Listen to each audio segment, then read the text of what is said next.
Meghan Markle's latest venture, the podcast Confessions of a Female Founder, appears to be struggling, mirroring the trajectory of her previous projects.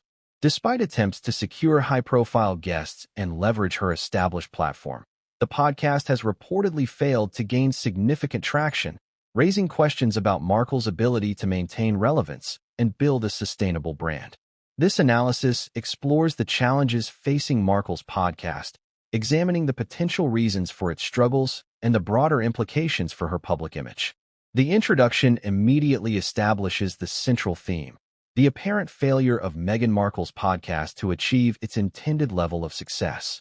The author uses provocative language, referring to Markle as the Queen of Self-Reinvention, to emphasize the irony of her latest project's struggles and the potential damage to her carefully cultivated public image. The author then details Markle's attempts to secure high-profile guests for her podcast, highlighting the apparent lack of success. The author uses specific examples, such as Beyoncé and Taylor Swift, to illustrate the caliber of guests Markle allegedly attempted to secure, emphasizing the contrast between her aspirations and the reality of her guest list. The author highlights the irony of Markle's inability to secure A-list celebrities, despite her own high-profile status. The author analyzes the podcast's content and its alignment with Markle's public image. The author notes the podcast's theme of female empowerment, suggesting a thematic consistency with Markle's previous endeavors. However, the author points out the discrepancy between the podcast's intended message and its actual guest list, suggesting a disconnect between Markle's aspirations and the reality of her reach.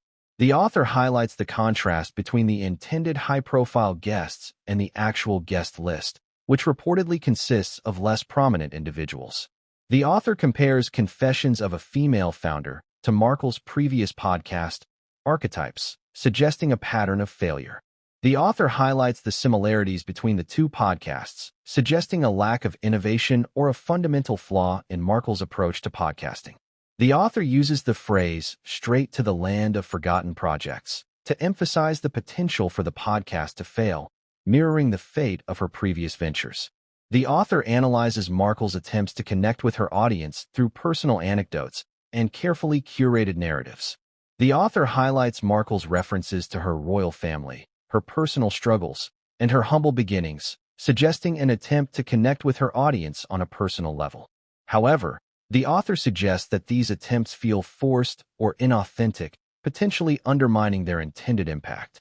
The author explores the potential reasons for the podcast's struggles, suggesting a lack of genuine connection with her target audience.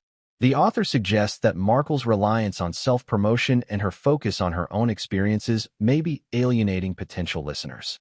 The author also notes the lack of interest from high-profile celebrities, suggesting a potential lack of trust or a perception of Markle as a difficult collaborator.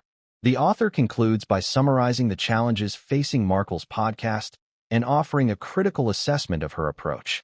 The author suggests that Markle's attempts to reinvent herself and maintain relevance are failing, highlighting the potential for her public image to suffer further damage. The author offers advice to Markle, suggesting a shift away from self-promotion and a focus on creating content that is less self-centered. The overall tone is critical and analytical, highlighting the apparent failures of Markle's podcast and the broader implications for her public image. The detailed analysis of the podcast's struggles and the exploration of the potential reasons for its failure serve to underscore the author's point of view, emphasizing the need for Markle to reassess her approach and connect more genuinely with her audience.